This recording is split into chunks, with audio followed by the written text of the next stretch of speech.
Welcome to Happy Homes and Gardens. I'm your host. My name is Daphne Royce. I am a real estate broker, architecture, and interior designer. Madsen Gallery in Los Altos, not just a place for visual arts. Amy Madsen owns the Madsen Gallery. Her family also makes wine and showcases their wines in the gallery.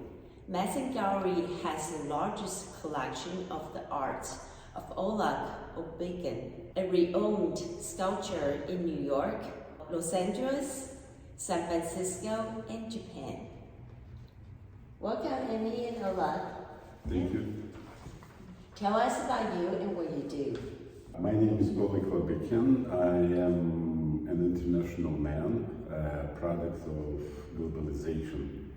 There's many people like me in Silicon Valley, only with one large difference. I do not work for IT industry. I'm from Stone Age. I work with stone. I'm a stone sculptor, an artist, and I make art. Besides that, also involved in the restoration business. I do also masonry restoration work for private institutions. I worked with Stanford University for over 20 years and many others. Great, yeah, my name is Amy Madsen and I live here in Los Altos for about 18 years. It's a town that we love, and we've also been able to operate some businesses here for a few years. We opened up this gallery in May. It was somewhat opportunistic. We used to have the Los Altos tasting room across the street, and we ran that for about 4 or 5 years, and then as the lease was coming due, we actually found this space, and we just fell in love with it, and if you look at it, it looks like a gallery. And the plan was originally to sell our wine. My husband owns Byington, Vineyard and Winery in Los Altos, so I thought I would artfully display the wine and sell some high-end wine accessories, and then I stumbled across some of Oleg's large-scale pieces on El Camino and just couldn't believe my eyes and thought one of his huge pieces would look just fabulous in this gallery space. So I like to state that Oleg was my muse. Usually a muse is a female and the person who has a muse is an artist, but it was a little bit opposite here. I was just so blown away by his artwork, and well, it took a little convincing of him. We had to meet several times. And that's was the genesis of this. So it's exciting to bring this, to bring Oleg's artwork to Los Altos. I think it's a little bit different for Los Altos. So how did you two meet each other? And how did you bring these fascinating collections in your gallery? We meet right here in this space. At that time, all walls were naked, all space was empty, and I really like the space. I like the natural lighting and large windows, and Amy was so kind, and basically she allowed me to do whatever I want to do. How many pieces to bring, what to show, and even specifically for this exhibition, I did few paintings. After setting up sculpture, I found like there's some color could be also appropriate and place something on the walls. I'm very pleased with this, and I always want to be presented by a local gallery. And I believe it's a synergy which one works for both of us. How about you? Right, so I happen to be taking my daughter for a couple months to the Taekwondo Kids on El Camino, and that's where across the street I would see these large-scale art pieces, and I just, as I said, I couldn't believe my eyes, and Oleg would store them at a friend has that space, Strider Sultan, and he makes some natural stone water fountains, very gorgeous, and keeps the gate open, so I was able to drive in and see the pieces, and then I saw Oleg's name, and I think the second week when I came back to drop off my daughter, I was like, I just have to get in touch with Oleg. So I did have to email him a few times. I even had to, I took a selfie of myself with his sculpture to try and, let him know I was serious, and then he did agree to meet me here, and we just got to speaking. He wanted to come out and see the winery, and that was neat. It was fun when he came out to the winery because we actually have one huge boulder, and I wanted to take a picture of Oleg because all the colors are just so perfect, and he just positioned himself right by that boulder, and then he had put his hand on it. So I looked back at that photo, and it's neat to see the sculptor who gravitates towards that piece.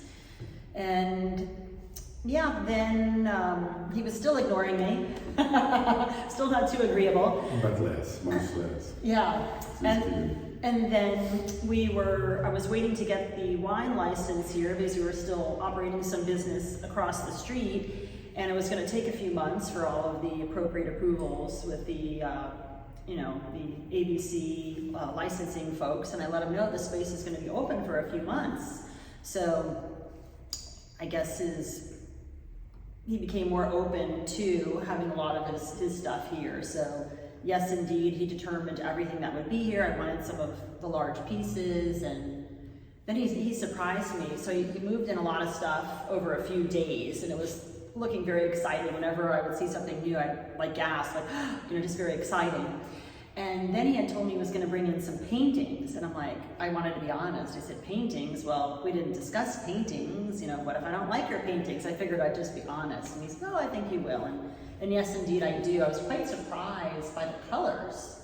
So they're a welcome addition. You guys definitely can see behind us this one big painting that Olaf did.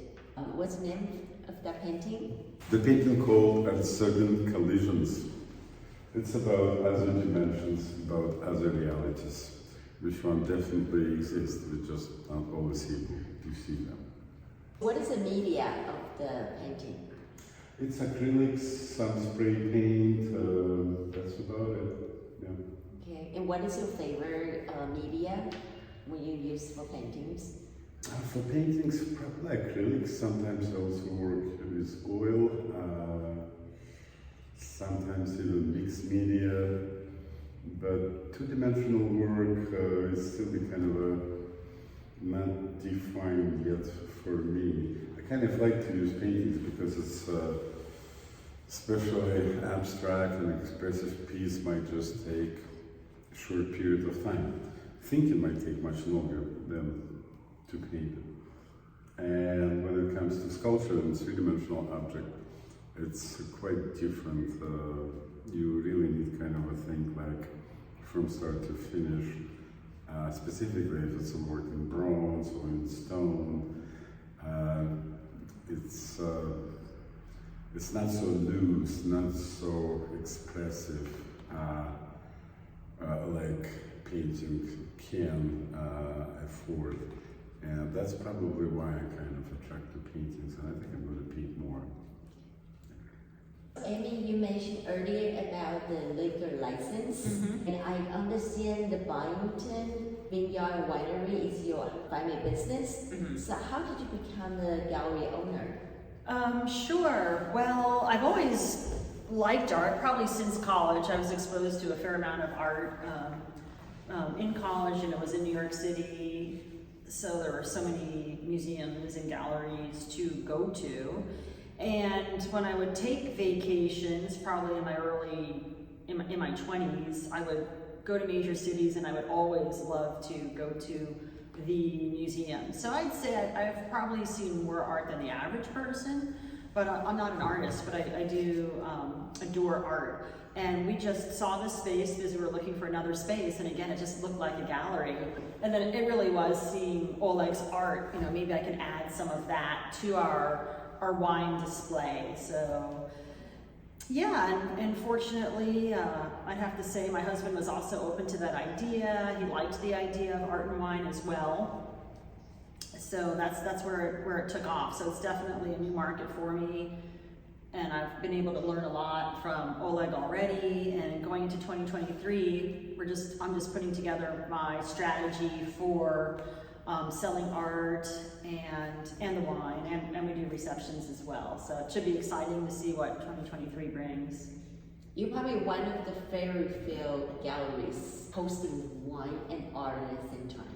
Yeah, probably. I know wine's very popular at a gallery opening, but yes, it's not that common to be a winery owner. Not here, nothing's really coming to mind. Yeah. And we do have we have 2 galleries in town in Los Altos. They're different, they're co-ops. You know, there's one further down on Main Street that's been around for a long time, as well as another terrific one on State Street. And each of the artists, I think they share time working there, and those are very lovely. And this is, I think, an exciting addition, just because it's such a big space and it's dedicated to one artist. So we can really see a lot of that artist's work. Yeah, that's quite unique. Oleg, when did you start to learn how to carve, how to be a sculptor, and also what kind of skill that requires you to do that? Was special training? Yes, originally I'm from St. Petersburg, Russia, and I graduated art college, trade school, as a stone carver, restorer. Basically, I got what we can call now probably traditional classical training, specifically in sculpture, and I like it. I like my choice, and actually very early choice in my age. And since that, I didn't really change my occupation. I did try some other things, but I really like when mind and hands, they both involved in whatever you're doing. And specifically when it comes to sculpture, for example, well, actually probably painting too, whatever your effort is, but it's supposed to be some kind of a final result, what you can see, perhaps something what you can touch. And this kind of a physical aspect is really kind of attracts me to this, and also taking care of things which one require some attention. Talking about, I don't know, landmark architecture, for example, or sculpture, which one you need for repair, and preserving past for the future. It's interesting work because also I can see, understand, and know how it was done at first place, and then trying to fix it, repair it, restore it for the future observers, or for the future time. And it's kind of like one part of my professional occupations, but at the same time, doing your own art, it's quite a little bit different because you're not framed so much, because you need to follow, you need to repair something, and it doesn't really allow you some sort of freedom what you can do when you're doing your own art, and specifically actually based on your intuition, on your imagination, and as you see or trying to represent contemporary times. I think actually that's probably a goal for any today's, or even yesterday's, or day before yesterday's, any artist. I think one of their goals probably to show time which one they live, and they represented perhaps, I don't know, for the future or for the past, kind of like record making, something like that. Well, I have seen you do sculpture with the natural stones, bronze, stainless steels. Do you use other materials, and what are your challenges? Well, when it comes to materials, actually I do use quite a bit of different materials. I work in composite materials, I work with wood, I work with plastic, but specifically materials like stainless steel, bronze or stone, that's probably the most durable and appropriate material specifically for outdoor works, because they can withstand elements, they can stay longer, and I like to have these options regarding choice of the material, because it's quite often not just shape and form, but sometimes, for example, stainless steel, polished stainless steel gives you reflections, which one also can be part of the work. Or sometimes, perhaps, maybe it's less important what kind of material when it comes to something like a color. And I think, like, let's say, some colorful, bright sculptures like Diversity to Thames, they're quite appropriate for sunny California. And stone is just traditional material, and probably my favorite one, but at the same time also it has some limitations, like, for example, weight. So you need to think about it, and when it comes, for example, to size, so there can be some kind of a dilemma, like, well, perhaps it would be better maybe use a different material because it's going to be lighter and easier on installation. It's case by case. Quite often choice of material depends on design and what I'm trying to achieve or show. So I do not have, like, very, I don't know, my favorite material, hard to say. It's kind of like a palette, and I have a bunch of different colors, and I cannot, like, choose one or two of them. I think it's better to use all of them. You have one famous project you did, Alabama column. It's a 23-foot high column you carved directly into the mountain. Tell us about that one.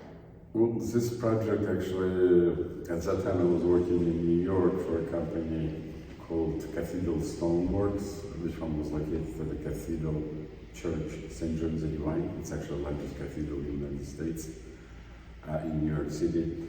And companies, they bought Alabama quarry.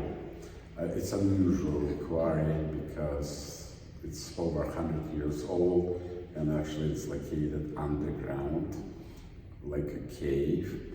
And it's so big inside, you can go just drive by truck inside of it. And it's so big, and it even has the same temperature year round, just like a natural cave. So anyway, I was involved with this project with actually a number of other people. The lead artist was Penelope Naylor, also another person, Jose Silva de Fonseca. He was involved in this project, and the goal was we wanted to make something from this Alabama limestone, and design was inspired by Abu Simbel in Egypt, the column, but all the relief carving, which one on the top of the column, there were local ones like red-bellied turtle or rattlesnake or Confederate flag, but basically all elements which one were connected to local land where it was done. It was an unusual project. It took us actually 4 months, plus we were training local stone cutters, stone carvers, and sharing with them our knowledge, me and Jose. And I'm pretty much sure it'll still be there, and probably still be there after I'm gone. So, with cutting stone, it stays usually quite a bit regarding time, talking about time. And you have two very famous sculptures on top of pedestals of Wittenberg Hall, right at the main quad. Tell us about these two statues. I did work with them for over 20 years. Pretty much started work with them right away when I moved and relocated to California state. I did a number of restoration projects for them, from small to medium and large ones. And this is one of them, probably highlighted one. Basically, those statues that were missing. They were missing for a very long period of time. They were destroyed by earthquake in 1906 and destroyed to pieces. Actually, on the main facade of the building, There were used to be 4 sculptures, and during earthquake, 3 of them fall down because they were not anchored. They just were freestanding sculptures, and nobody was expecting earthquake such a magnitude in California. Because in Europe, quite often actually, the statue just standing by its own weight, and sometimes it's good enough. Nowadays, specifically with these 2 sculptures, they are all anchored. They have a lot of stainless steel underneath and behind. So even if new earthquake will happen, they will not go anywhere unless building is going down. And it was a very interesting project because it was involved Stanford archives, architects, and many others. Since the originals were done in the end of 19th century, that's correct, actually it was the beginning of 20th century, in Italy from Carrara marble. So naturally we choose the same material, Carrara marble. Also I did 2 mock-ups, 2 models for the sculptures, 3 feet high, which one were approved by Stanford, also a mock-up for hand of Benjamin Franklin, which one was carved in Carrara marble, which one also did go for approval. And only after that, Stanford moved on and we started work on that project. So truly, like, how long did it take to do it? Well, since they asked me, like, if it's something can you do, it went 8 years. Wow. But the project by itself, if you're talking about fabrication and carving for 2 statues, plus I was not doing it alone. I had people, qualified labor, who helped to roughen out the blocks of marble and helped me here and there. So it took us actually about 1.5 years to make 2 statues. Then they were brought up. All work was done pretty much in Carrara, Italy, in Pietrasanta, which one is a very famous small town where a lot of famous sculptors did their work in marble and still do. And then it was brought up here and we installed it in 2016, so it's already 6 years, well now 7. And I don't think actually specifically new people, new students who showed up over there, for most of them probably it looks like they were always were there. They don't look like they're brand new because they just match and repeat what used to be. I do not claim it as my work because I was not alone in the project. There were archives, there were architects, there were people who helped me to carve it. Plus, I did follow previous original design, so it's not really my design. So I cannot say like it's my artwork. It's my work, but at the same time, it's not my artwork compared to what's here in this gallery. But it is still one of my work, and I'm pretty much sure it might stay over there for a few more centuries. So it's nice to have a connection to history, to past, and also enjoy the present with a hope for the future. And you know, I'd like to add, if you don't mind, Stanford, the Cantor Museum gives a fabulous tour twice a month. It's an outdoor sculpture tour, which I did do within the last year. A lovely woman who volunteers with the museum, Maria, gave a fabulous tour, and she kicks off with Oleg's 2 sculptures of Benjamin Franklin and Johann Gutenberg as an example of classical sculpture. So anyone can go and see that. And so it's exciting that she kicked off with that, and then they do a tour of many other tremendous sculptures that are on that campus. So I'd recommend that to anyone to see his work and some others. Yeah, the sculptures actually they're 8.5 feet high, each about 3,000 pounds. Wow. And something to remember. How do they come back? by ship or By shipping containers, Oh, plus wow. they're packed in wooden boxes, which one are located inside of the container. Yeah, Okay, and they just make their way to a port in California? exactly. Wow, whoa. Port of Oakland. Yeah. Okay. Then we delivered here and to be installed in one day. Oh, wow. Yeah, our installation actually was scheduled for a weekend, just less public and less kind of like just to reduce any kind of risk, like when you're doing something like big creations involves huge crane. Wow. So, plus on Monday, when they were already on their pedestals, people walking by and then probably don't know, like they were not there for a long time. Wow. Only except those who knew, of course, yeah, about this project. Anyway, it's a great project. It's a highlight. That's actually what I was trained for in St. Petersburg, Russia, for works like that when it comes to stone restoration work. And nowadays it just doesn't really happen often, like we do. Even we, as the sculptors, artists, like we do a lot of statuary work or busts or some face work. It's I think times change, they're different now. Before it was heavily supported by Catholic Church, for example, or Medici family, like in times of Renaissance. Now everything changed and just different.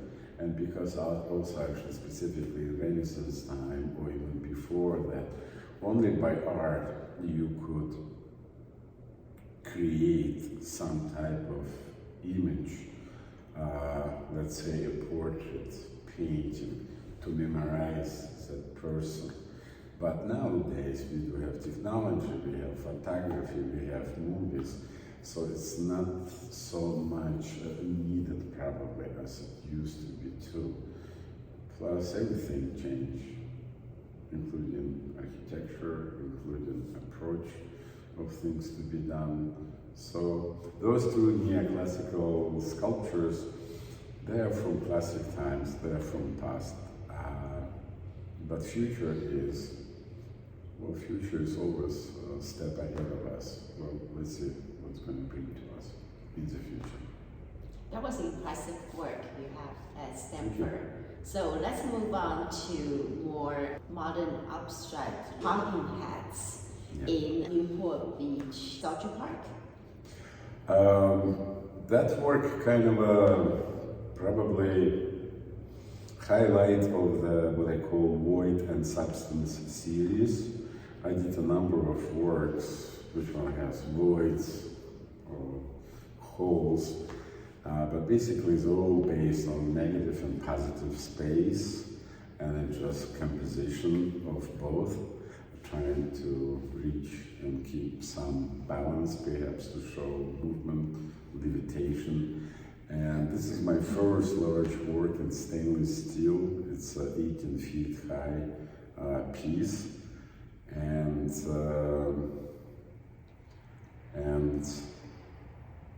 for me, this work represents probably time working and thinking about things like what it is, what does it take actually to create any three-dimensional object, a sculpture. And one of the theory is every three-dimensional object is like just balance of negative and positive space. Well, I literally took it close, and that's what I did, but I kind of like the option. You have voids through which one you can see, or you have substance which one you can see, and perhaps also you can switch your attention from one to the other one, and plus ability of reflections from the surface of the highly polished stainless steel. This work for me, a milestone. milestone first because I didn't really do much of the work in stainless steel before. At the same time, also, it's kind of a highlight of void and substance series for me. And I know you are an envy goer to Burning Man, Yes. and you bought your Mad Girl there. Yeah. And what makes you want to create Mad Girl, and also what was the experience?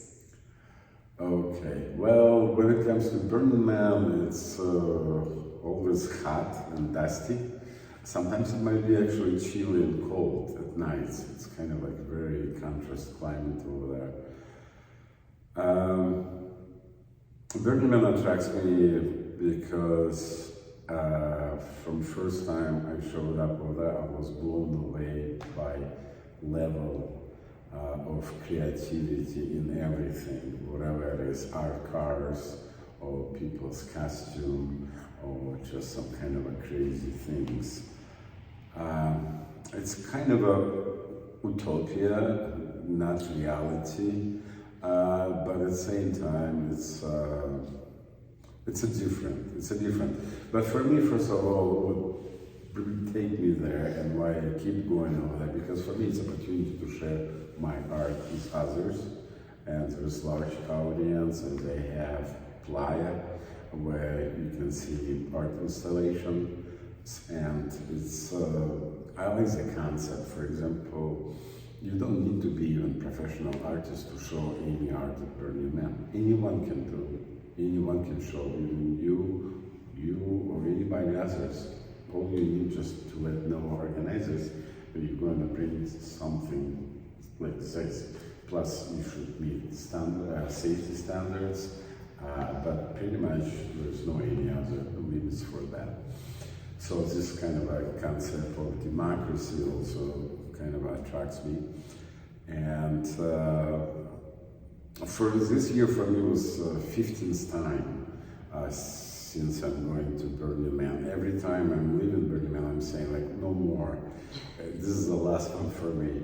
But when I do have some art I want to share, and I take it over there and I show people, because it's kind of an unusual public over there. It's not like a gallery setting.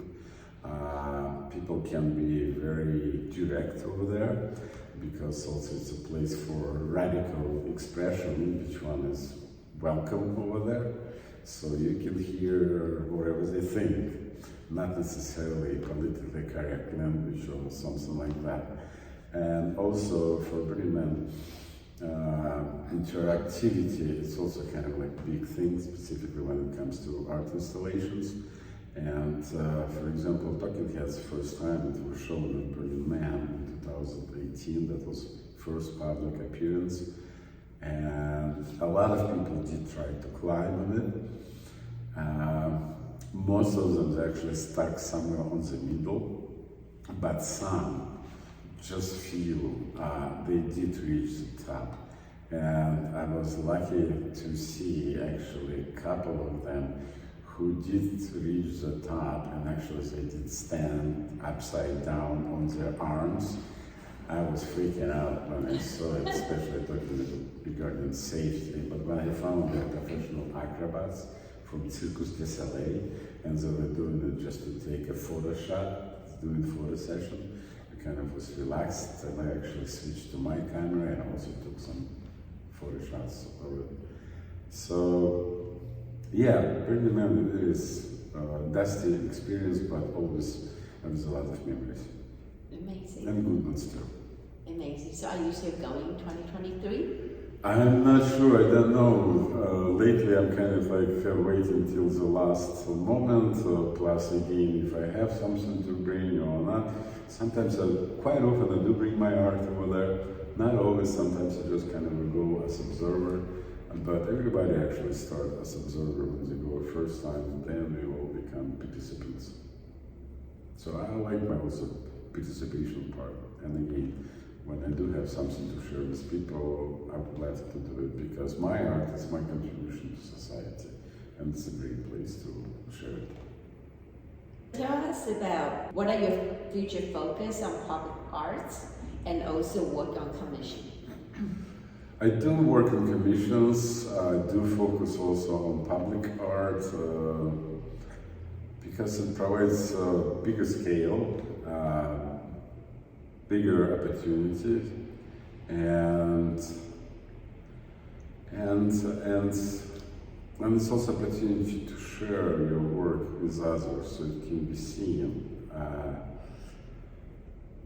What's my goal in the future? Well, I don't know. Time will show.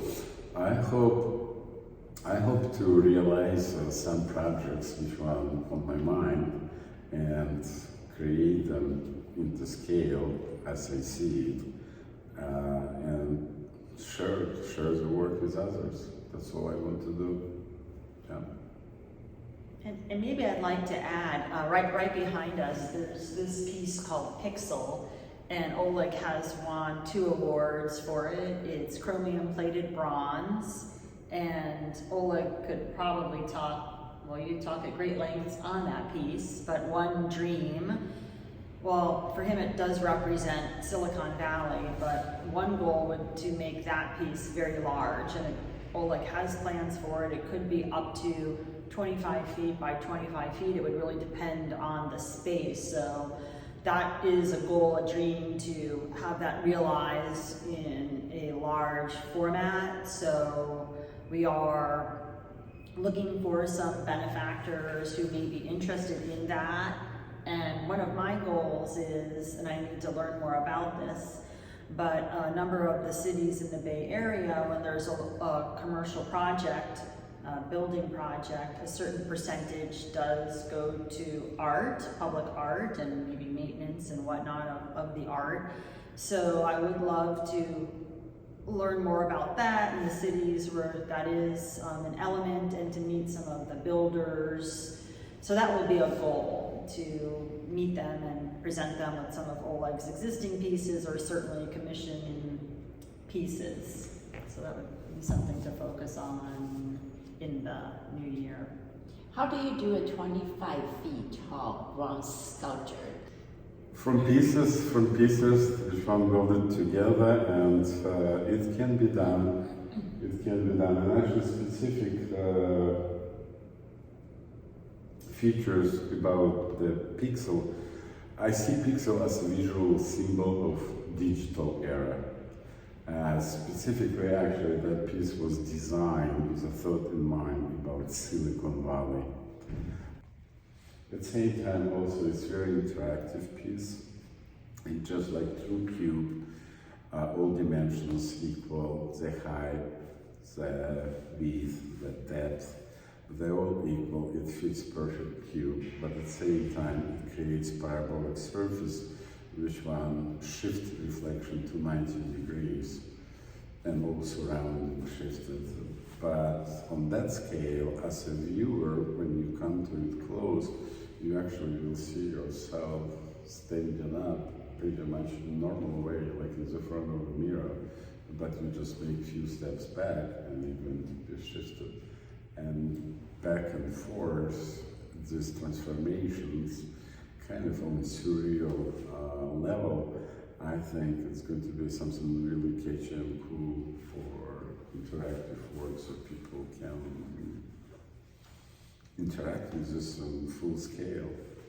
Yeah, being in the gallery a number of hours each week, that piece definitely attracts a lot of attention, and I'd say several dozen people, maybe 40 or 50, have referenced a piece by Anish Kapoor nicknamed The Bean in Chicago, in Millennium Park. I've yet to go there, I should probably go. And the pieces look very different. His does look like a bean, and it's, with that rounded shape, and this is a cube, a stretched, twisted cube.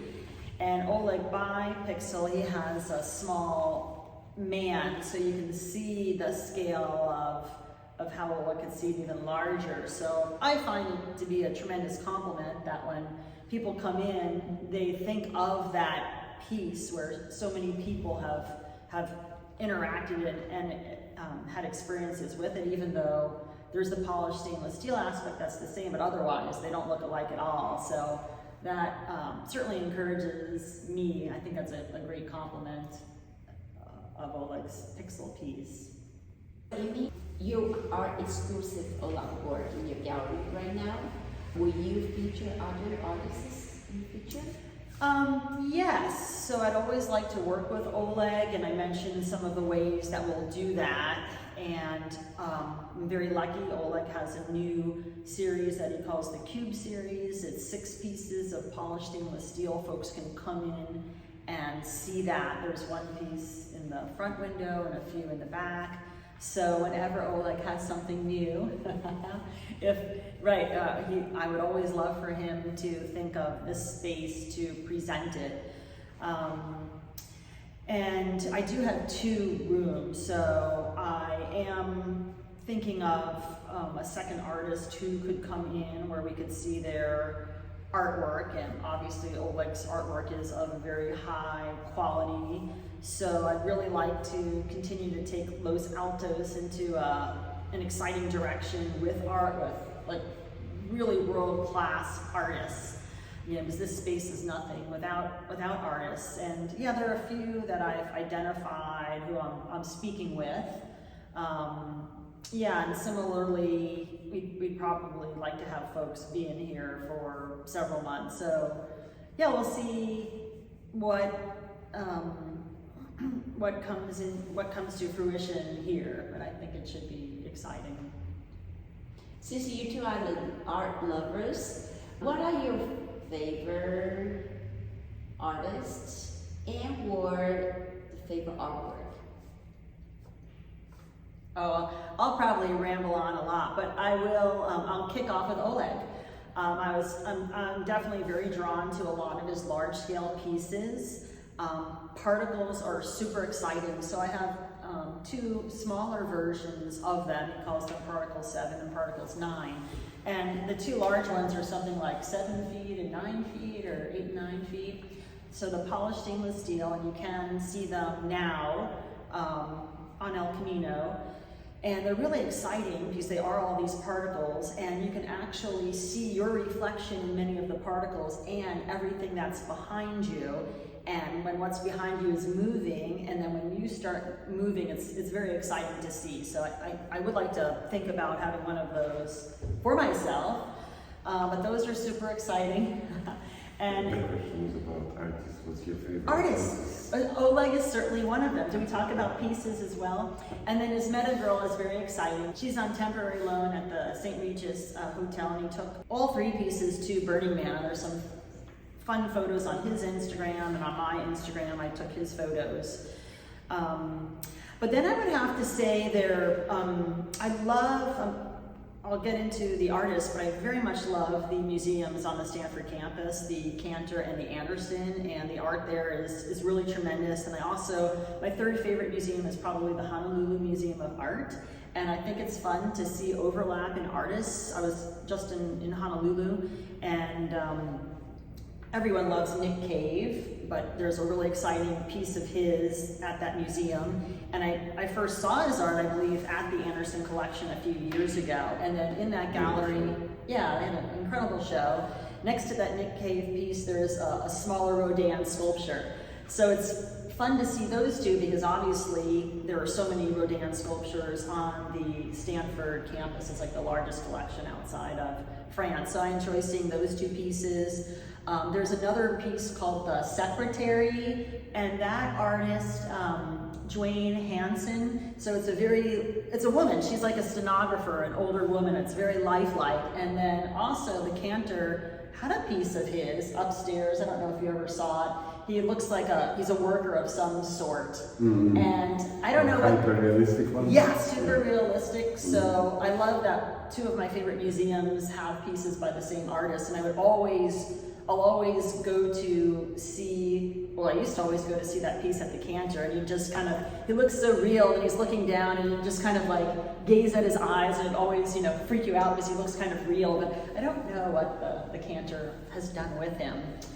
But yeah, there's just endless, talented people, and I could probably go on, but maybe I'd like to hear your thoughts. It's difficult for me to mention somebody who is my favorite artist. I have many of them, and I feel it would be probably not appropriate because I might forget somebody else. And quite often I'm just driven by emotional response when I see somebody's artwork. Not necessarily it's even like from past, it can be even present work. If it speaks to me, if it provides me some kind of a feeling, so make me think, I think it's already great, and I can remember about it. But favorite ones, well, it's too many of them. I can try Michelangelo, Bernini, Henry Moore, Isami Noguchi, and many others. I'm not even talking about painters. Right. Yeah. How about this? Do you like a modern abstract or you like the classical? It's so different. It's not apples and oranges. It's hard to. It's like if you would ask somebody who lives forever, like, what century do you prefer? Like, it's kind of hard to say. I don't know. It's actually nice to see how with the time things change, and art also changed because art mission is to represent that time. So that's why probably art of Renaissance is quite different than what's now. But okay, talking about favorite times, Renaissance probably my favorite art period. Yeah, the time of Leonardo da Vinci, Michelangelo, Raphael, and many others. Yeah. Great. Tell my audience how people can contact you too. Sure. Well, the gallery here, Madsen, it's at 351 Main Street. We're right here in downtown Los Altos, between 1st and 2nd. I've got a website, apmadsen.com, and Oleg. Well, if you go to my website, there's also one of the navigation items is Oleg Lobykin, and you can see some of his art that's here. And I also do have 2 links to his websites for his contemporary art and for his stone carving restoration business. Well, my website actually is just www.lobykin.com. But anybody who's wishing to find more about work, you can contact Madsen Gallery. That's right. That's for an sure. appropriate place and my favorite gallery around. Perfect. Yeah. Well, I will link both of your websites. Great. to the Wonderful. Radio. Yeah, fabulous. Thank you. Thank you so much, you too. Thanks for the opportunity, Daphne. Appreciate Thank you very it. much. Yeah. Okay, thank you.